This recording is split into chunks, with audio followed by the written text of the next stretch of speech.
रक्षा क्षेत्र में आत्मनिर्भर भारत की दिशा में एक बड़ा कदम उठाते हुए रक्षा मंत्री राजनाथ सिंह और मुख्यमंत्री योगी आदित्यनाथ ने नोएडा में उस ड्रोन प्लांट का लोकार्पण किया जिसके ड्रोन ने ऑपरेशन सिंदूर के दौरान पाकिस्तान के होश उड़ा दिए। पाकिस्तान की नींद उड़ाने वाली ये company hitech drone, aircraft engine और डिफेंस एरोस्पेस सिस्टम डेवलपमेंट करती है। और इस मौके पर रक्षा मंत्री राजनाथ सिंह ने कहा कि ऑपरेशन सिंदूर ने हमारी सेनाओं ने 22 मिनट के अंदर आतंकवादियों और उनके सरपरस्तों को जो आईना दिखाया उसकी उन लोगों ने कभी कल्पना भी नहीं की होगी। वहीं सीएम योगी आदित्यनाथ ने कहा कि शस्त्र और शास्त्र के समन्वय से ही राष्ट्र मजबूत होता है और यूपी रक्षा उत्पादन में अग्रणी भूमिका निभा रहा है। ऐसे में एक रिपोर्ट देखिए। रक्षा के क्षेत्र में नई उड़ान, पाकिस्तान पर सीएम योगी का करारा प्रहार। पहलगांव आतंकी हमले का बदला लेने के लिए भारत ने जब ऑपरेशन सिंदूर लॉन्च कर पाकिस्तान और पीओके में मौजूद आतंकियों को मिट्टी में मिलाया था, उसके बाद पाकिस्तान ने ड्रोन और मिसाइल के जरिए भारत पर हमला करने की नाकाम कोशिश की थी और तब पाकिस्तान को उसकी भारी कीमत चुकानी पड़ी थी। भारत के खतरनाक मिसाइल और ड्रोन ने पाकिस्तान में जमकर तबाही मचाई थी और ऑपरेशन सिंदूर में जिस ड्रोन ने पाकिस्तान को धूल चटाई, उस कंपनी में पहुंचे राजनाथ सिंह और मुख्यमंत्री योगी। देश के रक्षा मंत्री राजनाथ सिंह और मुख्यमंत्री योगी आदित्यनाथ नोएडा के सेक्टर 81 में स्थित राफियम फाइबर कंपनी में पहुंचकर उसके नोएडा यूनिट का लोकार्पण किया। पड़ोसी मुल्क पाकिस्तान के होश उड़ाने वाली ये company hitech drone, aircraft engine और डिफेंस एरोस्पेस सिस्टम डेवलप करती है। इस कंपनी के निर्मित ड्रोन ऑपरेशन सिंदूर के दौरान इस्तेमाल हुए थे और जैसे ही मुख्यमंत्री योगी ने रक्षा मंत्री के साथ मिलकर नोएडा में इसके एक और यूनिट का लोकार्पण किया, पाकिस्तान की बेचैनी बढ़ गई। इस मौके पर मुख्यमंत्री योगी आदित्यनाथ ने कहा कि ड्रोन यूनिट से उत्तर प्रदेश को नई पहचान मिलेगी। अब लखनऊ ब्रह्मोस से पहचाना जाएगा। ताकत जिसके पास होती है, दुनिया उसके सामने झुकती है। आप शक्तिशाली होंगे तो सामने वाला शांति की अपील करेगा। महाराणा प्रताप ने कहा था, वीर भोग्य वसुंधरा। ऑपरेशन सिंदूर ने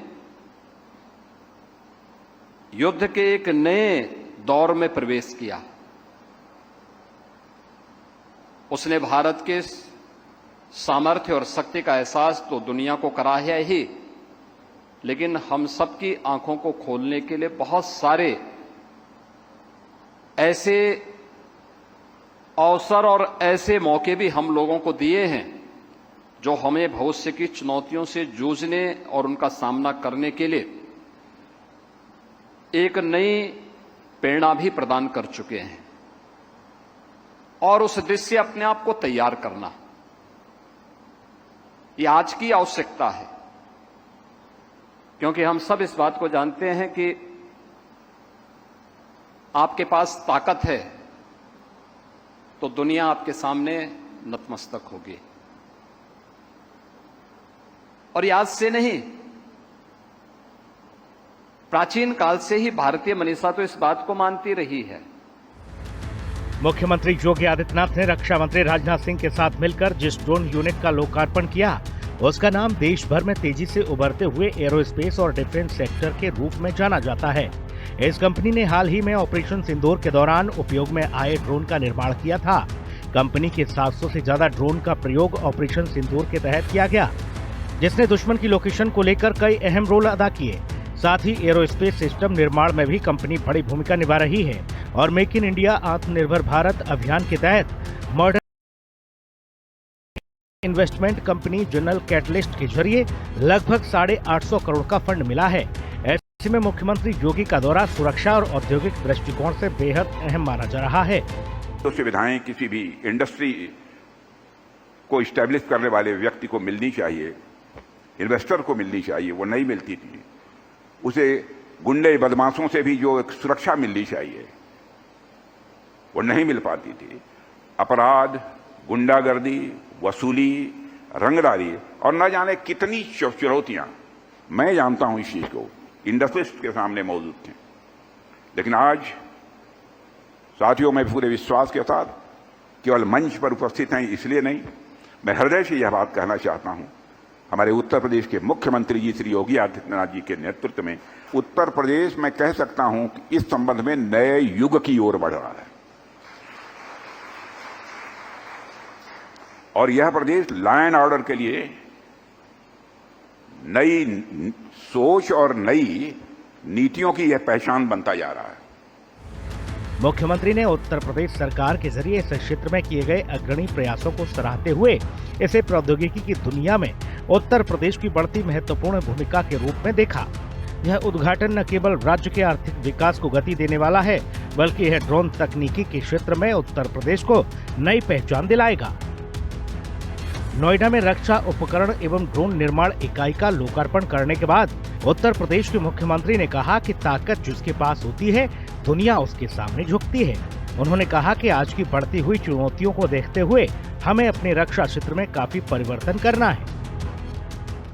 मैं आभारी हूं आदरणीय प्रधानमंत्री जी का और आदरणीय रक्षा मंत्री जी का, जिन्होंने देश की वर्तमान की चुनौती को ध्यान में रखते हुए देश के अंदर दो डिफेंस मैन्युफैक्चरिंग के जो दो नए केंद्र उभरते हुए दिखाई दे रहे हैं, उनमें से एक उत्तर प्रदेश को दिया है और उत्तर प्रदेश में हम 6 नोड में उसका विकास कर रहे हैं।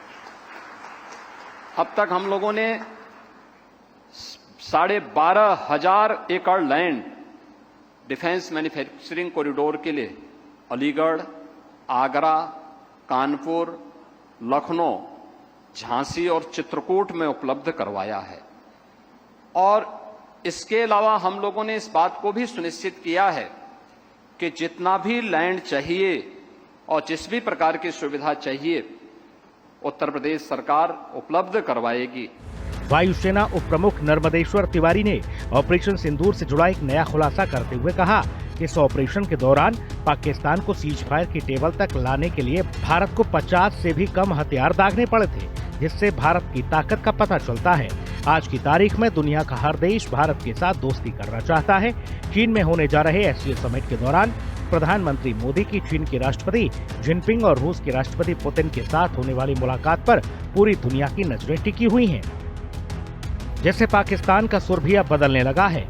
पाकिस्तान के विदेश मंत्री इशाक डार ने शुक्रवार को बयान दिया कि उनका देश भारत के साथ सम्मानजनक और गर्मामय तरीके से कंपोजिट डायलॉग के लिए तैयार है, जबकि प्रधानमंत्री मोदी ने पहले ही साफ कर दिया है कि पाकिस्तान के साथ अब सिर्फ और सिर्फ आतंकवाद और पीओके के मुद्दे पर ही बात होगी। नोएडा में ड्रोन यूनिट के लोकार्पण के दौरान मुख्यमंत्री योगी ने भी इस मुद्दे पर बात की और कहा कि ऑपरेशन सिंदूर ने देश के सामर्थ्य को दुनिया के सामने दिखाया और प्राचीन काल में यही होता रहा है कि जिसके पास ताकत है, दुनिया उसके सामने नतमस्तक होगी।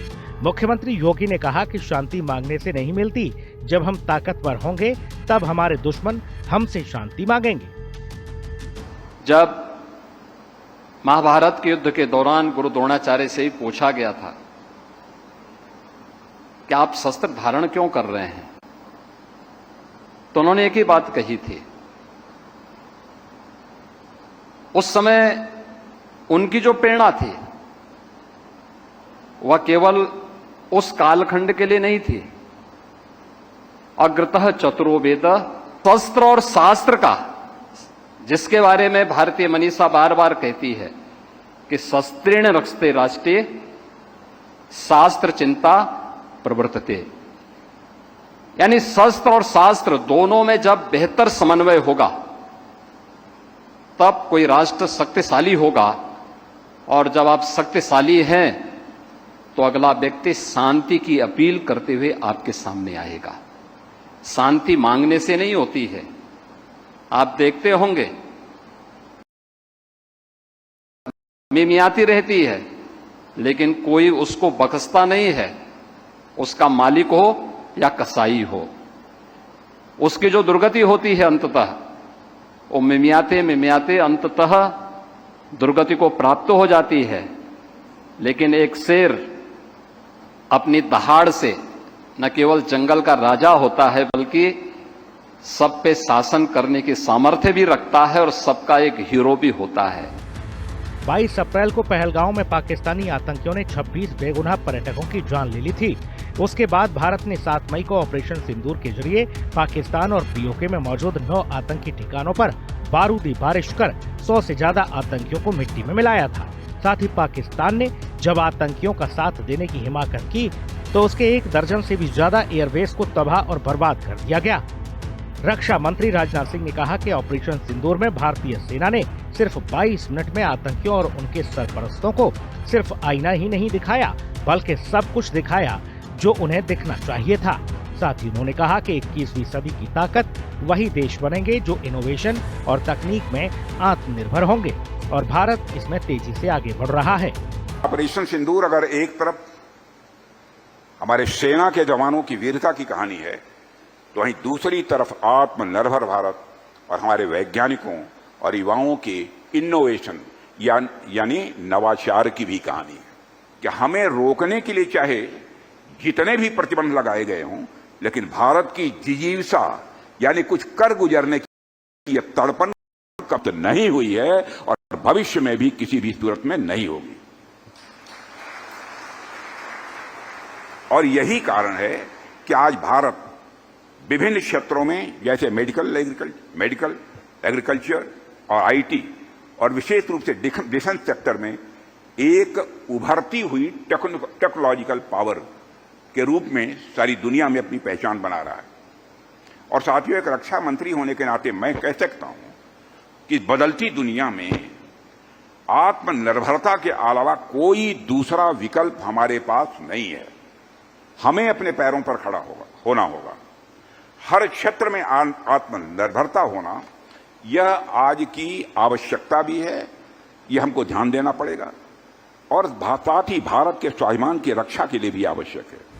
ऑपरेशन सिंदूर के बाद से भारत के ब्रह्मोस मिसाइल की भी काफी चर्चा हो रही है। ब्रह्मोस मिसाइल ने जिस तरह से पाकिस्तान की खटिया खड़ी कर दी, उसके बाद से भारत के इस खतरनाक मिसाइल की पूरी दुनिया में मांग बढ़ गई है। और बड़ी बात यह है कि हिंद के इस खतरनाक मिसाइल का निर्माण उत्तर प्रदेश की राजधानी लखनऊ में हो रहा है। ऐसे में नोएडा में ड्रोन यूनिट के लोकार्पण के दौरान मुख्यमंत्री योगी ने लखनऊ में बनने वाले बाहुबली ब्रह्मोस मिसाइल का जिक्र करते हुए कहा कि अब लखनऊ ब्रह्मोस से पहचाना जाएगा। लखनऊ में ब्रह्मोस यूनिट स्थापित करने के लिए मुख्यमंत्री योगी आदित्यनाथ ने प्रधानमंत्री मोदी और रक्षा मंत्री राजनाथ सिंह का आभार जताया। मैं धन्यवाद दूंगा आदरणीय रक्षा मंत्री जी को, जिन्होंने ब्रह्मोस मिसाइल का केंद्र उत्तर प्रदेश की राजधानी लखनऊ में बनाया है। अब लखनऊ ब्रह्मोस मिसाइल के रूप में भी जाना जा रहा है, क्योंकि लखनऊ की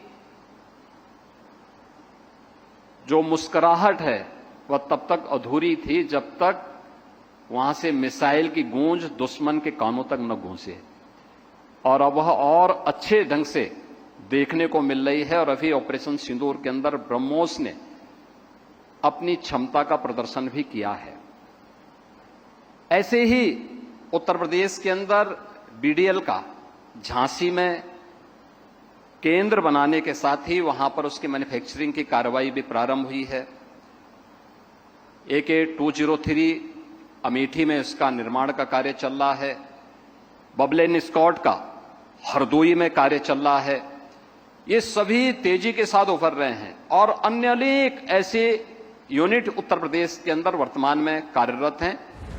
मुख्यमंत्री योगी आदित्यनाथ पिछले 8 साल से उत्तर प्रदेश को उत्तम प्रदेश बनाने के मिशन पर डटे हुए हैं। योगी राज में यूपी विकास पथ पर तेजी से अग्रसर है और डिफेंस क्षेत्र में उत्तर प्रदेश लगातार आगे बढ़ रहा है। हिंदी खबर की स्पेशल रिपोर्ट। चलिए फौरन लौटूंगी कुछ खबरों के साथ, वक्त एक छोटे से ब्रेक का। देखते रहिए हिंदी खबर। नमस्कार।